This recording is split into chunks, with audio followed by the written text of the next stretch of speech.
Cordial saludo, apreciados muchachos, espero que estén muy bien. Muchísimas gracias por la visualización de este video que estoy grabando aquí de última hora porque la verdad estoy un poco indispuesto, entonces no voy a ser capaz de quedarme. Entonces les voy a grabar esta clasecita para poder que ustedes la visualicen y no nos atrasemos en tema, ¿vale? Muy bien. eh, entonces sean todos bienvenidos a su clase de bases de datos. Recuerden que estamos iniciando la semana número 7 del calendario académico correspondiente a las clases 13 y 14.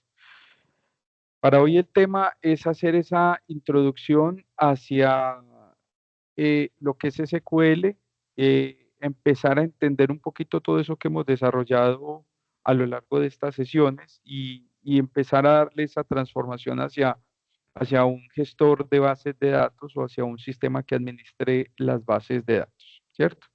Entonces, la pregunta del día es, pregúntate si lo que estás haciendo hoy te acerca al lugar en el que quieres estar mañana. Es muchas veces preguntarnos si eso que estamos haciendo hoy realmente nos hace felices y nos está aproximando hacia donde nosotros queremos. Si el lugar en el que estamos hoy hace parte de ese reto que estamos haciendo y si el lugar en el que estamos hoy nos está llevando hacia esas metas que nosotros nos hemos trazado, ¿cierto? Muchas veces nosotros como seres humanos nos damos cuenta cuando no estamos evolucionando, nos damos cuenta cuando nos estamos quedando pegados en un mismo sitio y nosotros a veces asimilamos esas situaciones como zona de confort, pero cuando somos seres humanos que somos un poquito más críticos, más curiosos o que de pronto tenemos meta muy bien definida, decimos, no, venga, aquí no voy a avanzar, aquí no estoy haciendo nada. Y a veces tomamos decisiones para romper ese paradigma, perdón, y que nos pueda llevar hacia donde nosotros realmente queremos. Entonces, es eso, es identificarnos y decir, bueno, ¿estamos parados donde quiero estar o me toca hacer un cambio drástico en mi vida? Y cuando toque hacer ese cambio, no hacerlo con susto, hacerlo con mucha rectitud y hacerlo pensando en que es en pro de un beneficio, ¿vale? Eso lo dice o lo dijo Walt Disney y como se dan cuenta, pues Walt Disney es ya hoy en día uno de los imperios más grandes del mundo. Y el hombre tuvo que insistir, insistir, insistir, insistir hasta que le salieron sus cosas, ¿sí? Para que lo tengan presente. Muy bien, vamos a empezar a ver, como les digo, ese recorrido sobre SQL. Vamos a tener en cuenta varios conceptos sobre las bases de datos que tenemos que tener en cuenta antes de brincar a SQL. Y lo ideal es que durante hoy, este, esta semanita ya vayamos preparando esa instalación de SQL que nos va a servir para desarrollar una serie de ejercicios ya para finalizar esta parte del semestre, ¿sí? Eh, entonces ya el miércoles voy a hacer un recorrido inicial por SQL eh, con una creación inicial de tablas, con una creación inicial de las relaciones y allí entonces nos quedará como establecido ese tránsito al cual vamos a llegar. Y recordemos que la otra semana es el momento, es el momento evaluativo tipo parcial, este, en donde lo trabajaremos de forma individual. Entonces, permítame un momento, yo verifico esa parte que les acabo de decir, porque la otra semana tengo momentos evaluativos con todos los grupos, pero ya individual, si no estoy mal. Ustedes es 18, es taller de... Ah, bueno, es un taller de seguimiento, de normalización. Ah, bueno, entonces allí sí vamos a hacer una pruebita diferente. Ya les estaré contando entonces eh, a lo largo de esta semana cómo lo vamos a hacer. Vale, el miércoles les comento cómo lo vamos a hacer. Entonces, continuemos por acá. Qué nos dice entonces la presentación?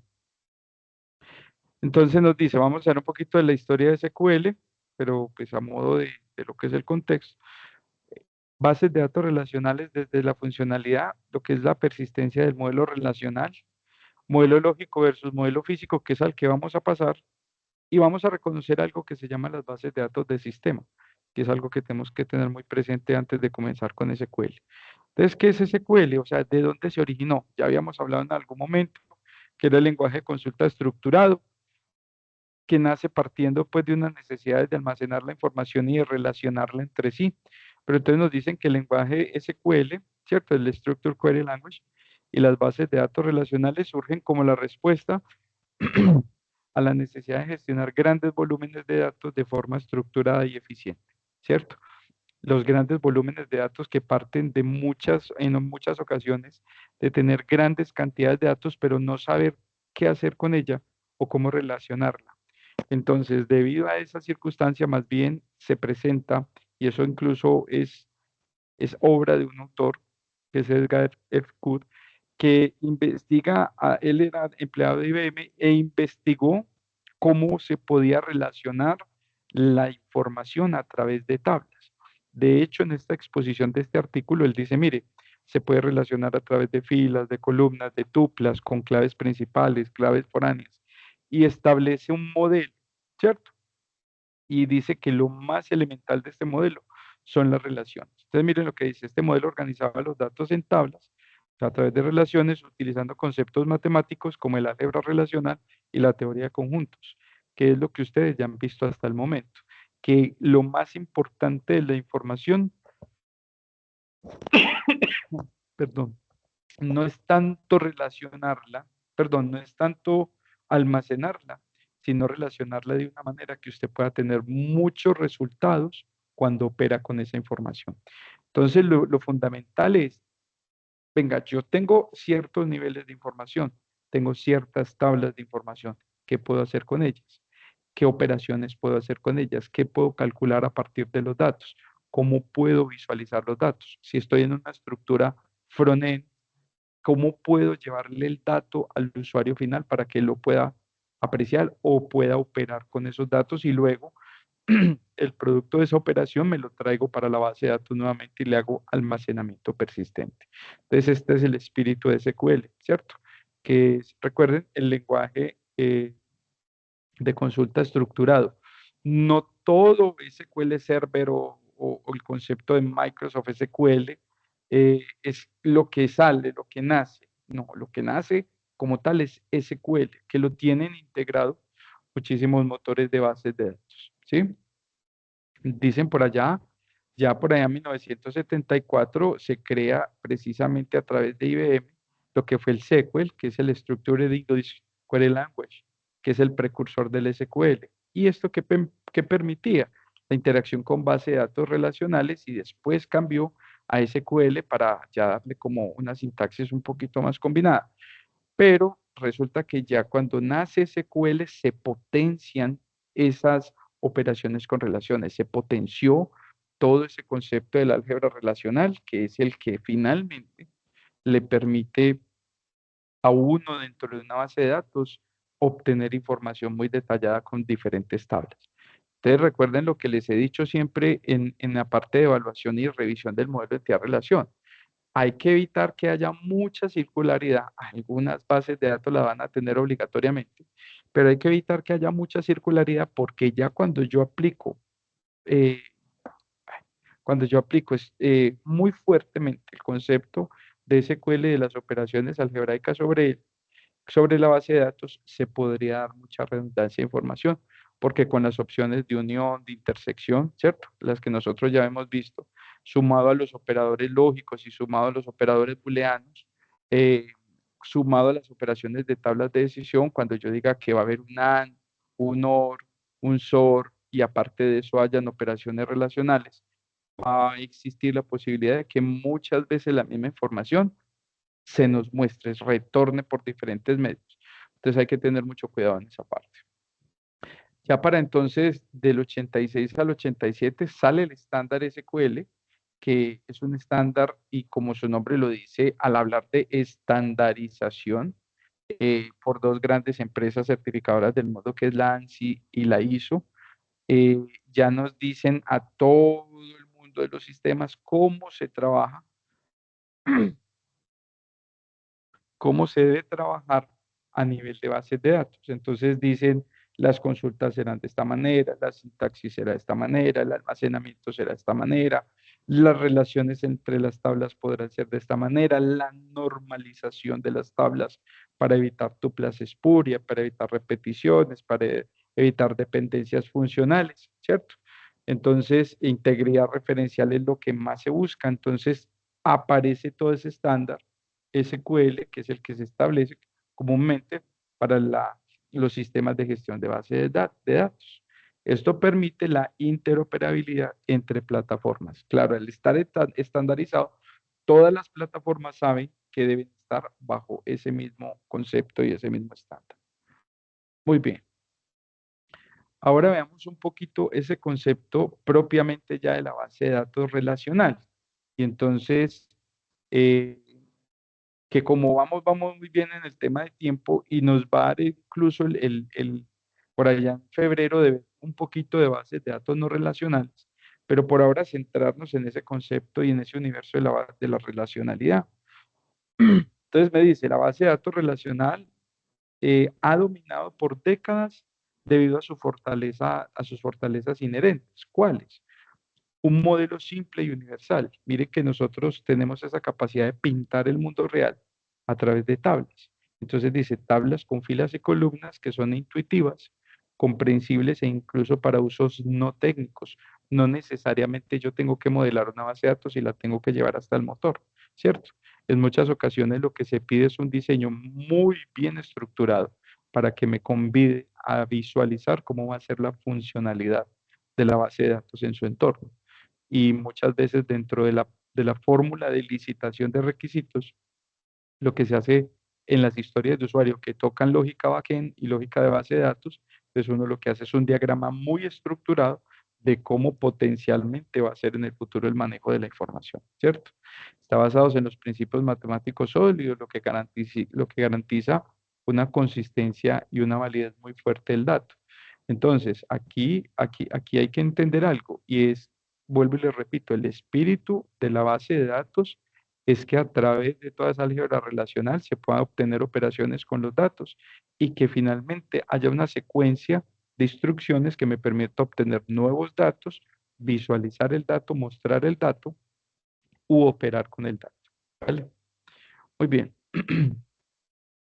Otro elemento fuerte de las bases de datos relacionales es la integridad de los datos. Entonces dice, hay restricciones, ¿cuáles? Las que crean las claves primarias, las claves foráneas, la integridad referencial que se da con la normalización, asegurando que los datos permanezcan consistentes, precisos y no repetitivos en el tiempo, por decirlo así. La flexibilidad en consultas es otro de los factores muy fuertes que tiene las bases de datos relacionales y es que el SQL permite realizar consultas complejas combinando varias tablas, agrupando datos y aplicando operaciones matemáticas o estadísticas.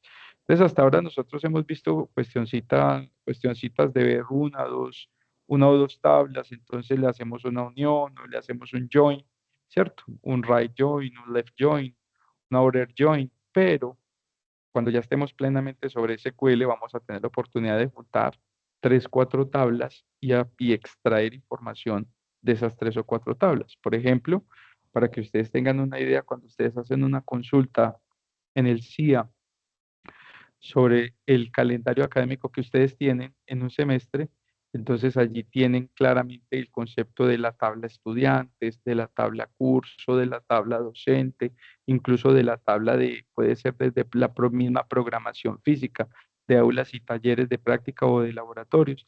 Y todo eso con una clave principal, la consulta trae toda la información de todas las tablas y le muestra un horario académico, ¿sí? En el que le dicen, usted escogió tal materia, con tal código, eh, en tal horario, en tales fechas, con tal docente, en tal sede, ¿sí? Y miren que ahí lo que está es agrupando tres, cuatro, hasta cinco tablas podría estar agrupando esa consulta, ¿vale?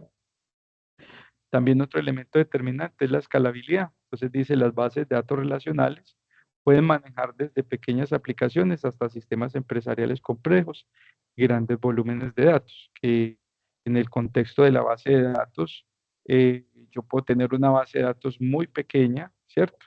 Puedo tener una base de datos muy pequeña y puedo tener una base de datos muy grande, gigante, diríamos también, en algunos aspectos donde se controlen muchos temas del diseño y el desarrollo.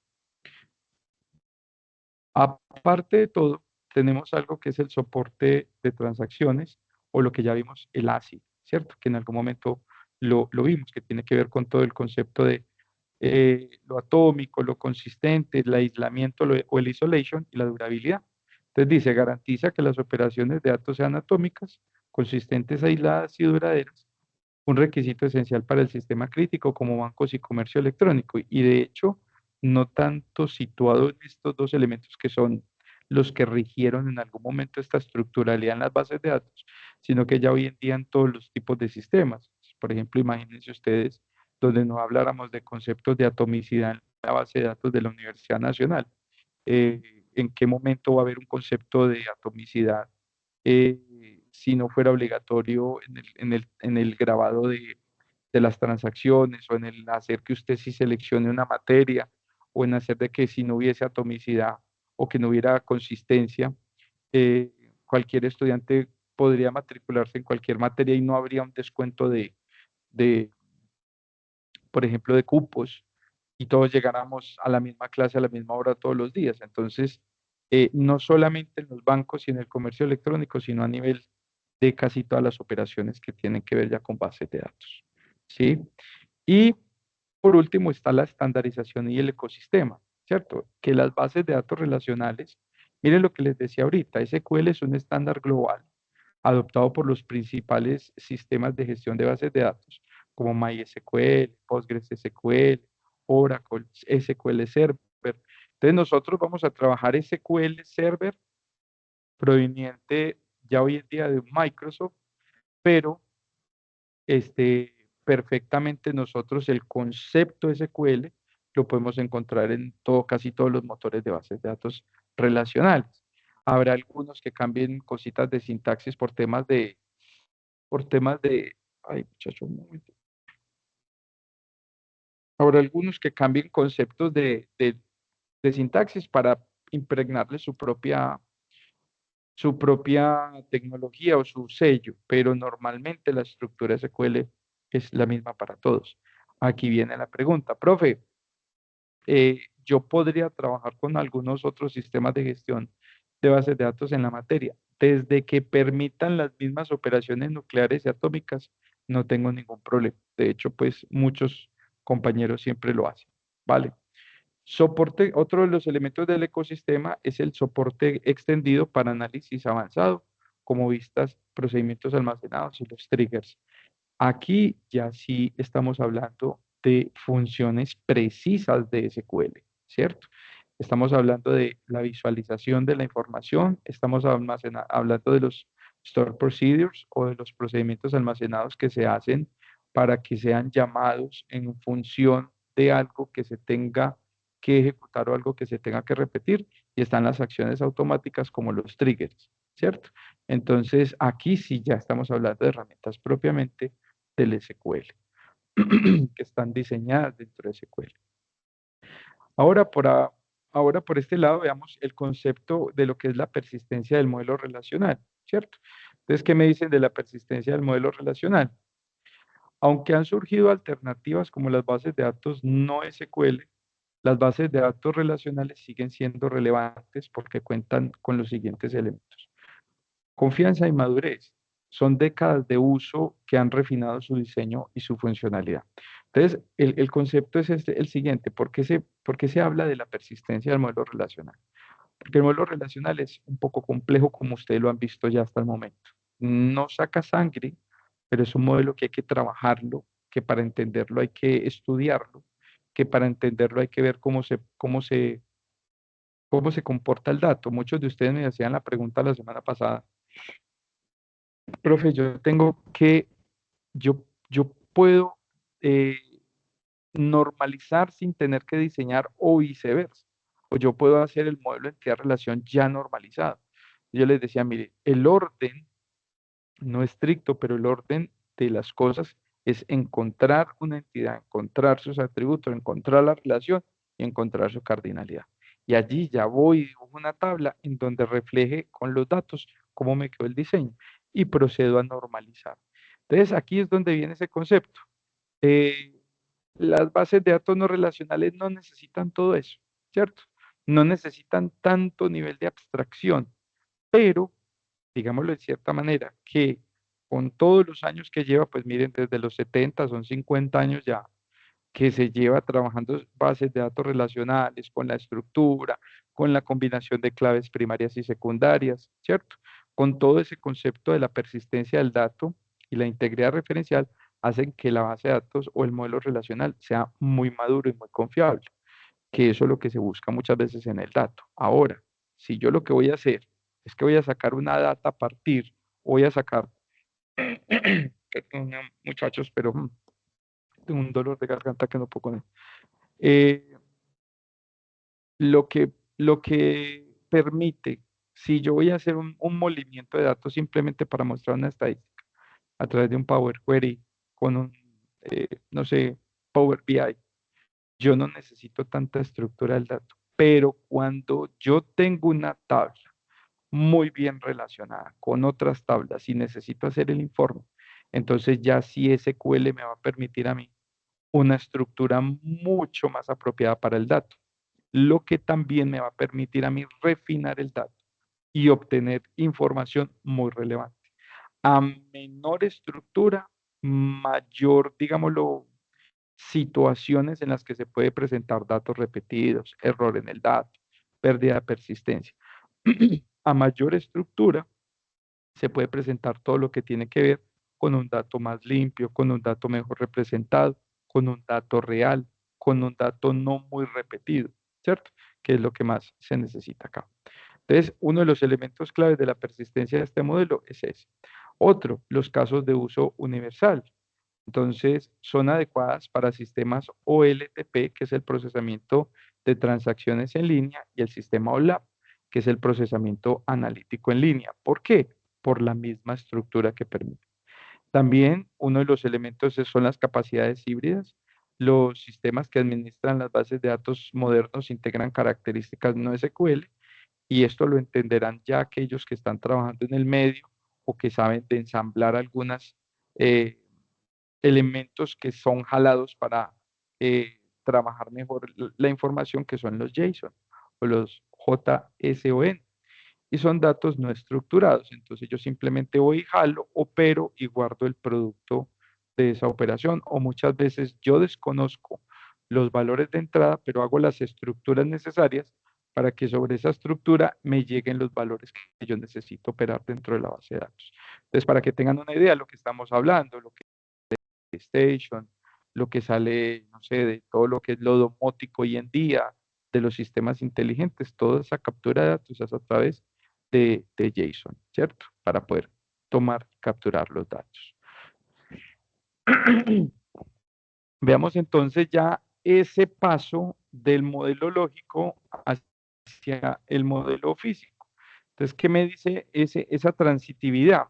Pues miren que ya teníamos, y lo dice muy bien la imagen, teníamos por allá unos modelos, unos diagramas, y esos modelos y esos diagramas ya se van transformando en información que está, como lo diría mi profesor, está tallada ya en un sistema de almacenamiento masivo o en un sistema de almacenamiento persistente, y me permite la visualización y la operación de ella a través de tablas. Entonces, miren cómo ya en esa imagen va migrando de ese modelo lógico, que fue el que ustedes hicieron en la entrega, para un modelo físico que es el que vamos a construir en nuestro motor de bases de datos, que va a ser SQL Server. Entonces, ¿qué dice? En el diseño de bases de datos, el modelo lógico y el modelo físico representan etapas diferentes de implementación, pero que son complementarias, ¿sí?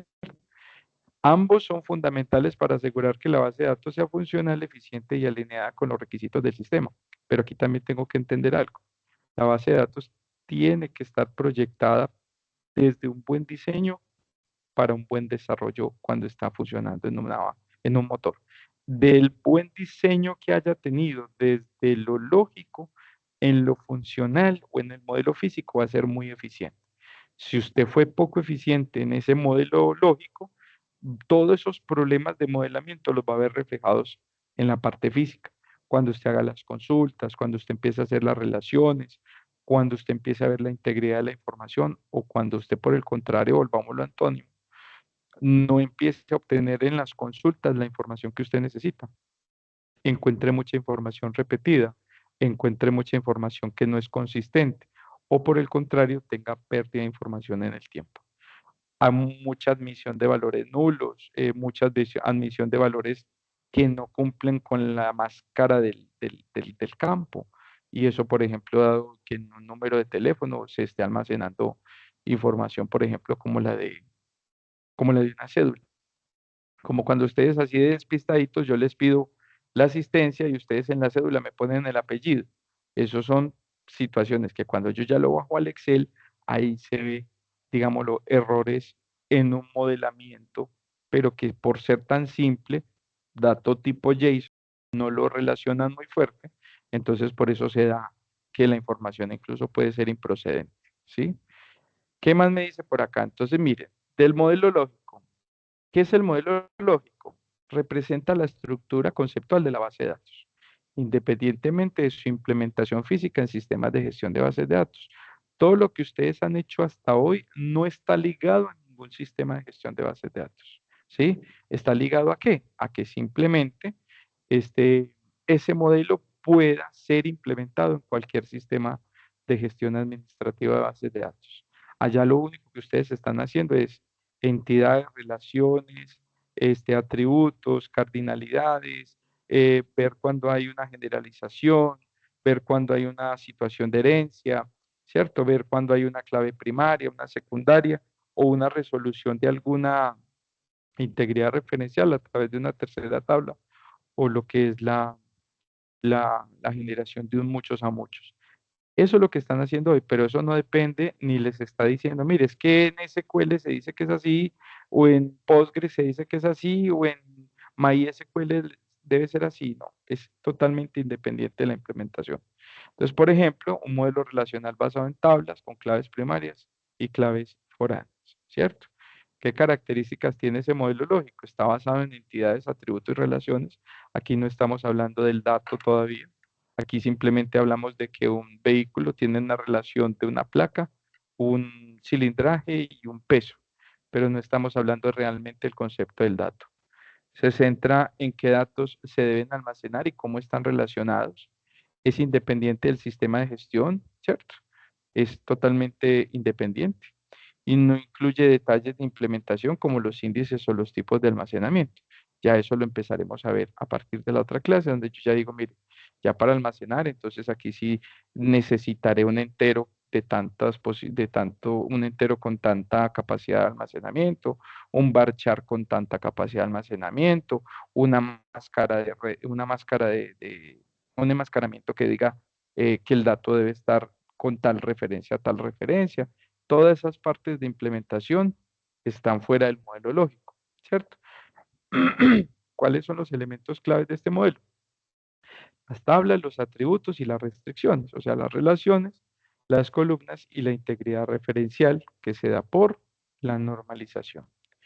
Ahora, cuando hablamos del modelo físico, entonces dice que este modelo representa cómo los datos serán almacenados, accedidos y gestionados físicamente dentro de ese sistema de gestión de base de datos seleccionado.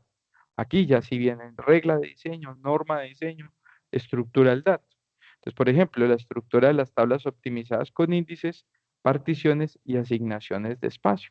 Esto es muy importante porque entonces al final, cuando yo ya determine cómo es la estructura de la tabla con sus diferentes campos y los tipos de datos que van en cada uno de esos campos, la tabla como tal tendrá algo que se llama un proceso de asignación de espacio, que es el que me va a soportar también entonces que todos los datos de tal tipo realmente puedan ser almacenados allí.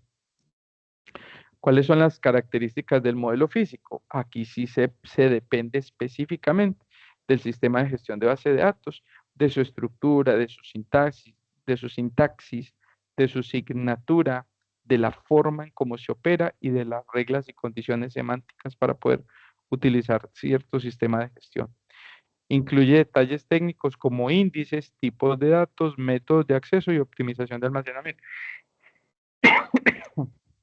El método de acceso es muy importante, ¿cierto? ¿Cómo vamos a accesar el dato? Si lo vamos a hacer a través de la misma lógica de la base de datos, si lo vamos a accesar a través de una cadena de colección desde una lógica backend, entre otros, entre otros. Optimizan, otra característica es optimizado para el rendimiento y la capacidad de recuperación. Aquí veremos en su debido momento todo lo que es el sistema de recuperación, todo lo que es el sistema de copias y el sistema de restauración, que ya sí son propios de un sistema de gestión de bases de datos, ¿cierto? Sumado a todas esas condiciones buenas que nos da el SQL y esa lógica de la álgebra relacional. Muy bien, las estructuras de almacenamiento físico son elementos clave. El índice y las particiones y las estrategias de recuperación y seguridad. Listo. También el concepto de seguridad, porque aquí ya vamos a trabajar que la base de datos podrá ser trabajada a partir de una serie de reglas de acceso a la información. Todo eso es el componente de seguridad. De hecho, cuando ya montemos SQL, nos veremos que tiene esa capacidad de conectarse a unos servicios y si no se conecta a esos servicios, que son las bases de datos del sistema, no dejará hacer ningún tipo de trabajo. Listo. Entonces, aspectos y comparaciones básicas. Un aspecto, en el modelo lógico, el nivel de abstracción es alto, ¿cierto? Porque en el modelo lógico usted mira todo lo que puede pasar y mira todo lo que usted podría llegar a hacer con las entidades, con sus atributos y las relaciones. Pero cuando ya lo pasa a un modelo físico, eso es mucho más limitado. Usted le dice, sí, usted tenía pensado todo este universo, pero resulta que este dato tiene que ser de tipo tal, este dato tiene que ser de tal tipo, y la tupla completa tiene que cumplir con estas condiciones. Entonces ahí baja ese nivel de abstracción. Entonces se vuelve un nivel más concreto y un nivel más orientado a los patrones, ¿sí? Independencia del sistema de gestión. En el modelo lógico hay una total independencia. En el modelo físico sí está limitada la dependencia porque sí este, hará parte de ese modelo de que diga el modelo base de datos que tiene que seguir. El enfoque, que los datos se almacenan, cómo se relacionan, perdón, qué datos se almacenan y cómo se relacionan. Ese es el enfoque cuando yo hago un modelo lógico. Y en el modelo físico es cómo se implementan y almacenan físicamente en sistemas de almacenamiento persistente. ¿Cuáles son los usuarios objetivos en el modelo lógico? Los diseñadores de bases de datos. ¿Y cuáles son esos usuarios objetivos en el modelo físico? Los administradores de bases de datos o los DBA, ¿cierto? Que les he comentado en su debido momento que también es un muy buen trabajo. Ya por último, entonces, veamos lo que tiene que ver con el concepto de las bases de datos de sistema. Todo eso que pasa por debajo del sistema, que de pronto muchas veces nosotros no lo tenemos presente, pero que están funcionando y que son eh, de mucha importancia para entender lo que va a pasar más adelante con nuestras bases de datos. Cuando hablemos que nuestra base de datos es principal, cuando hablemos de que nuestra base de datos requiere de que se esclavice a otro sistema, o cuando hablamos que qué pasa con los datos y por qué tienen que cumplir con ciertas características, ¿sí? Entonces dicen, las bases de datos del sistema son como componentes esenciales dentro de un sistema de gestión de bases de datos. Estas bases de datos están predefinidas y gestionadas automáticamente por el propósito sistema de gestión de bases de datos para garantizar su correcto funcionamiento y administración. Aunque usualmente están ocultas, son transparentes para nosotros, desempeñan un papel crucial en la operación diaria del sistema. Hay un concepto y es el siguiente. El hecho de que no las veamos no significa de que no estén operando y no estén funcionando permanentemente. De hecho, para que tengan una idea, mientras han pasado todos estos minutos, mientras pasan los días, siempre hay sistemas de bases de datos de bajo nivel, a nivel de kernel, a nivel de sistema operativo, que son las que permiten pues que pasen muchas cosas en la creación misma de las otras bases de datos.